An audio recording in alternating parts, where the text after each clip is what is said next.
All right, meat giant Tyson laying off 1,200 workers after closing its pork factory in Perry, Iowa, only later to announce 52,000 jobs for migrants. The company's excuse: migrants are getting the jobs that Americans don't want. A human resources executive for the company telling Bloomberg the migrants have been, quote, very loyal. They've been uprooted, and what they want is stability. What they want is a sense of belonging. Let's bring in Fox and Friends Weekend co-host Pete Hegseth. Pete, good to see you. Yes. But again, lower wages, taking American jobs. This was the reason why Democrats were opposed to illegal immigration 10, 15, 25 years ago. But here it plays out. This costs Americans a livelihood. That's true. It was also the reason why the Chamber of Commerce crowd of the Republican Party was so resistant to Donald Trump back in 2015, 2016, dependent on importing cheap labor. He said, we're going to build that wall. We're going to stop this. I'm going to put Americans first. Wages will rise as a result. And now you've got an inversion of that with the Democrat Party saying, come on in. And then we've heard glimpses of it, right, when Nancy Pelosi said, who else is going to pick our crops, right? I mean, that's their mindset. And the businesses are happy to do it when there's no E-Verify, there's no consequences. And so cheaper labor for this business to produce a product. And it's not an easy job. You know, people that do those jobs, they're dirty, they're tough, but Americans should have the first shot, and they should have a good shot at a good wage. And it's so dismissive. The language that they use, that Americans don't want these jobs. Really? Americans had these jobs, right? And they lost them. Correct. Exactly. And if you thought about paying, if Americans are doing the jobs, they're going to raise the wages for the jobs too. That's all good for everybody. Yeah. Shifting gears now to this, the Biden administration sending an additional $25 million to Haiti as 80% of Port-au-Prince is now under control of violent criminal gangs. And now the White House is actively discussing using the U.S. naval base in Guantanamo Bay to process migrants if Haitian refugees flee to the U.S. en masse. Pete, what do you make of this?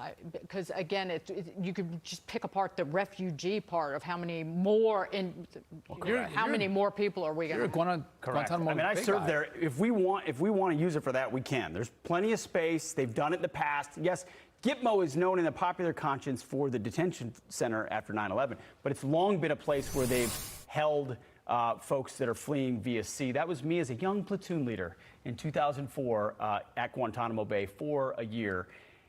Ultimately, you know what they did with people that landed ashore or we interdicted with naval ships? They were repatriated. You know what repatriation means? Sent back to your country.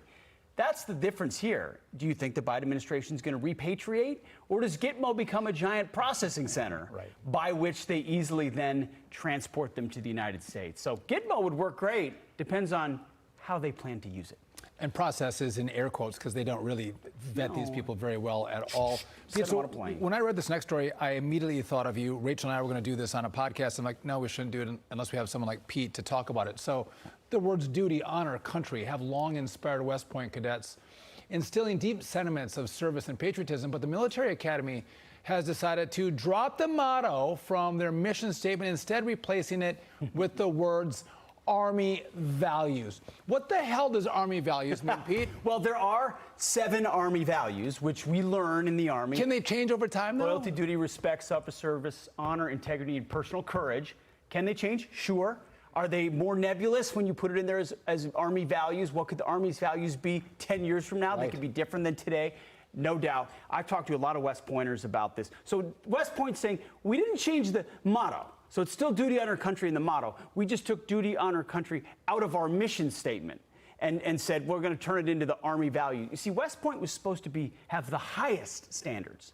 So what higher can you get than duty, honor, country? I mean, you throw God in there, but duty, honor, country is the motto, and it's all the progressive stuff that's made its way into the curriculum there at West Point. And they've used West Point because that's where you craft the officers that craft the policy of the future. And so DEI is deep inside the curriculum there at the civilian professors are just like civilian professors at other universities. West Point's got a lot of problems, and every once in a while we get a moment like this where they do something so egregious, like removing duty, honor, country. You go, what else is happening under the tent there? And there's a lot, and it's bad. I wanted to make sure I got this right. Remember when Army General Mark Milley, chairman of the Joint Chiefs, said, I want to understand white rage. It goes back to what you're talking It's about. such And he a had to sham. back away from that comment. Millie's been was a sham for a long time. He's now been replaced by CQ Brown. But he was yelling about, we need to rename the bases.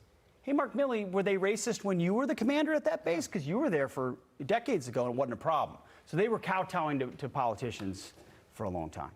Do you want me? You want to do? Go that? ahead. Let them eat snake. The left's anti-meat agenda slithering out of control. A new study suggesting turning to Burmese pythons as an alternative, sustainable source of meat. How does this sound to Pete? We know you love some snakes. Watch. Pete's really afraid of snakes. I don't like Tell us about these snakes. Hey, Pete, you should watch my fun. All these things are visiting from my.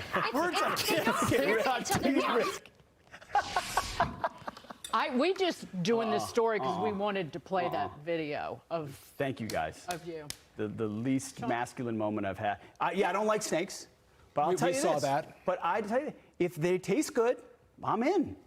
I don't want them all up in my face, and I don't know how to. I didn't grow up dealing with them. You've said you're more comfortable with them catching them. I'd like to teach my boys to be able to catch snakes, but I don't think that means they're going to be a snake farmer. Can you imagine being a snake farmer? No. How many do you have? Where do you hold them? What if one gets loose? It's not like the cow that was up our driveway 2 weeks ago that the neighbor said, "Where's my cow?" They came and got him. Burmese python gets loose. What do you do? This is garbage. This study was garbage. sure it is. I read it. People eat rattlesnake, fried rattlesnake. You can go anywhere in the As a Southwest. novelty, they don't use it as a staple. No, it's not a staple. But again, these climate nuts are going to turn to Asia for sustainable meat sources.